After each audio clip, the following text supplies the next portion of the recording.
again, this is something you'll know much more about than me, but let me just sketch a few trust relations between designers, users, and contributors. I'm sure you'll be able to add a huge amount of content to this slide. But basically, everyone cares, everyone trusts that the contributors are providing content in good faith. I'm just going to read a little bit. But you hope that contributors are providing content in good faith, not trying to spam the system, that sort of thing. Designers really care about that users use the system in a sensible way. I mean, if Alice would get rightly annoyed if she discovered that the government was using the system to decide which 100,000 of Britain's 200,000 oil ratings to sell off to pay for tax cuts for the rich or something like that. That would be an unacceptable use of the system. And probably Alice would stop working at that particular point. So that's an important relation. We also have contributors care about users. They want users to be consistent with contributors' values. I mean, if we discovered, I don't know why this will happen, but if we discovered that Wikipedia was chiefly of use to the Ku Klux Klan, probably people would stop contributing articles too. There's also sometimes in systems where the use of the system, it's hoped that many of the users will also contribute. You want to avoid free riding and things like that. So there are also sort of issues there between contributors and users. But most of the trust issues fall on the designers of systems. So contributors care about things like they get fair recognition, they're not exploited, any decisions made are at least accountable. So if your contribution gets wiped off the board, at least you want to know there's a good reason why, and also that you want some kind of shared values. You want the designers of the system to roughly be wanting to produce the same good things that you want. And similarly, users, they want, I won't go through that list, but basically they want everything to be transparent, and they want the contributors' contributions to be aggregated in a very objective and transparent way, so we know precisely what we're getting out of what the system as a whole is producing, over and above the individual crowdsourcing resources. So these are some deep responsibilities here that failure of any of these could easily cause a crowdsourced system to simply die on the screen and not be used. But then, if we go back now to the sort of theoretical issues about trust that we were discussing earlier, the slide from the subjectivity of trust to the objectivity of trustworthiness, we end up with something of a dilemma, because, so, if you think of okay, so, start off with just, you're describing how your system works, and you might have some statement that says something like this, that if some trust condition applies, then something will happen. Okay? And the question is, well, how do we describe that trust condition? Does it depend on an objective state of the system or an objective state of the world, in which case it's a trustworthiness issue? Or does it depend on the belief of, let's say, a contributor or a user, in which case it's a trust issue? And that really matters. Does the system work because of certain facts about it? Or does the system work because everyone thinks something's true about it? Okay. And if it's the latter one, how do we avoid the appearance of exploitation? Okay. How do we know that we're not exploiting people's trust? I'll give an example. And this is an example of the DARPA balloon challenge. Who's heard of the DARPA balloon challenge? A couple of people. Okay, so what happened is DARPA is an American research organisation, researchers into clever methods of killing people. And it's basically had this experiment where it released 10 weather balloons, 10 bright red weather balloons across the United States. And I think, I'm not quite sure, but I think they were located in 10 separate states. So it was really geographically dispersed, these balloons. And the challenge was they offered a huge amount of money to any research team. The first research team to locate the 10 balloons across the United States. And in fact, problem solved in a matter of hours. This is the statement of the winning team, which was a team run by Sandy Penfield. And they basically had their strategy was this. They said, okay, if you find a balloon, you get $2,000. But if you introduced somebody to the organisation who found the balloon, you get $1,000. And if you introduce someone who found the balloon to the team, you get $500 and so on. So they give the example of Alice is in the team, she invites Bob, Bob invites Carol, Carol invites Dave, Dave finds the balloon, fantastic. Dave gets $2,000, but Carol gets $1,000, Bob gets $500, Alice gets $250, that's $250 left that goes to charity. So that's their idea. So how did that work, and how did it work so quickly? Well, for those of you with mathematical inclinations, it's a query incentive network model. Basically, the idea is people are incentivized to find the balloon, which is easy, but they're also incentivized to bring people into the team. Okay? Because you can get rewarded simply for introducing other people into the team, as long as there's a chain between you, them, and whoever finds the balloon. Okay? And this had an incredible success. So it started off with a team of 4, it ended up with 5,000 participants. It was using social media. And they found 10 balloons right across the United States in under 10 hours, which is an extraordinary achievement. And in fact, in those 10 hours, there were other teams who found 8 of the balloons, 9 of the balloons.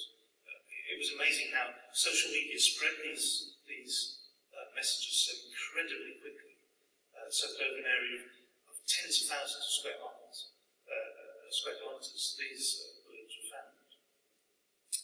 But so it works by the fact that you offer people money both to find the balloon and to introduce new people to the network. But the issue is that actually the existence of the reward money isn't the important thing. The actual fact that DARPA would give the teams whatever it was, $4,000 a balloon, was completely irrelevant. What counts, the system works if and only if contributors think they will be paid. You don't actually have to pay them to make the system work. The designers also thought that the fact that they give any money to charity was also an important part of the incentives they thought. If that's true, then the similar thing applies to the charitable component. All you have to do is say you're giving money to charity. You don't actually have to give money to charity for the system to work. And that's an example of how trust, the shift from trustworthiness to trust, opens up a space in which we can actually exploit people, which is what we obviously don't want to do. Let me talk about another example. This is called a recapture. Not very long now, so I'll finish very soon. So we've all seen these captures. Who knows the difference between a capture and a recapture? Anyone? A few people. Okay, so but I'll explain. So a capture is those kind of slightly annoying things when you want to either post a message on a bulletin board or show it to some kind of organisation.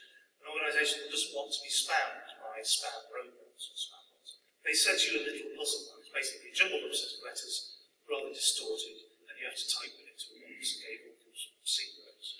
And that proves you're a human being, because only humans can do that. So that's fine, it's a security measure, no problem. And this recapture is a service that's been opened up by Google, free service provided to anyone who wants to avoid spam. And it looks like this. This is a recapture. So it's like a capture, only there are two things, and it's not jumbled up letters, they're actual words. Okay? Again, distorted in a certain way, so a computer would not be able to read those, and a human being can. Most of us would tell those are the English words sample and words. But the way it works is this, that one of the words, and you don't know which one, let's assume it's sample for the sake of argument, but it could be anything, you don't know. One of those words proves that you're a human being, so that's doing exactly the same as the first capture. Right? So if I type sample, that proves I'm a human being, it proves I'm not a spam robot, so I should therefore be allowed onto the site. Which then leads you to ask, well, what is the other word Will's doing? What's all that about? And what that is, that comes from Google has a project called Google Books, which is to digitise every book ever written. That's what they want to do. and they use optical character recognition. The scanner books use optical character recognition to decide what the words are. And in any book over 100 years old, the accuracy of optical character recognition is pretty low. So what they do, if there's a word they're uncertain about, they take that word, they distort it slightly, and they put it up on a reCAPTCHA. So you, having proved that you're a human being by typing the word sample, then tell them what that word says by typing words. And because you're a human being, they trust you. And in fact, they'll crowdsource the same word to a lot of different people, so they'll get some kind of statistics on what the word's likely to be. So we have this situation where what's actually happening is that you think you are proving that you're a human being, but actually Google is crowdsourcing word recognition in its books. Right? So what's happening is you are working for free, under false pretenses, for a large corporation whose motto is don't do evil. Okay? Now there is a word for that. Slavery is one of them. Exploitation is another. I think the ethics of this are particularly. This isn't something Google particularly hides. There is you can probably see just under the reCAPTCHA logo, it says stop spam, read books. The implication being that that's what you're doing by adding these things. You're helping stopping spam is a good thing, and you're helping books are good things too. So this isn't something Google particularly hiding, but neither are you presented with this information when you do the reCAPTCHA. So I think the ethics of this, in terms of trust and crowdsourcing, are reasonably dubious. I probably need thinking through. Not a great deal of harm being caused, and I don't think Eric Schmidt's resigning or anything like that over this. But there are interesting ethical issues that probably have not been worked through. So I'm just going to one final slide, which is my conclusions. And basically, this is certainly something that is not a surprise to anyone. Managing trust relations is absolutely essential for crowdsourcing and any kind of joint collaborative endeavour.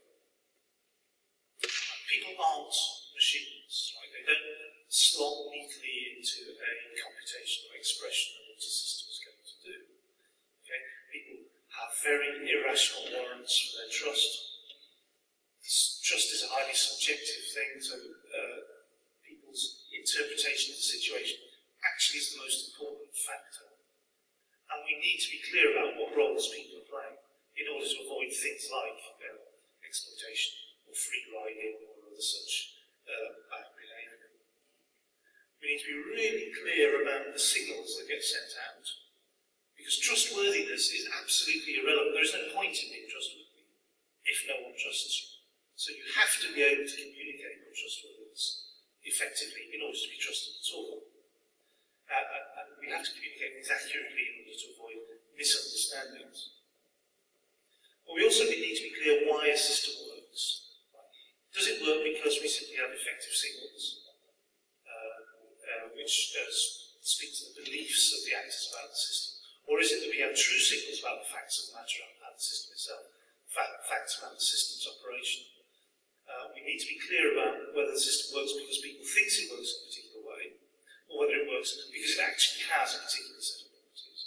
And we need that to manage our relationships with our client base. And with that, I'll thank you very much for your being videos. I'm going to put my legally completely pointless, but please don't sue me sort of disclaimer, and I'll thank you very much for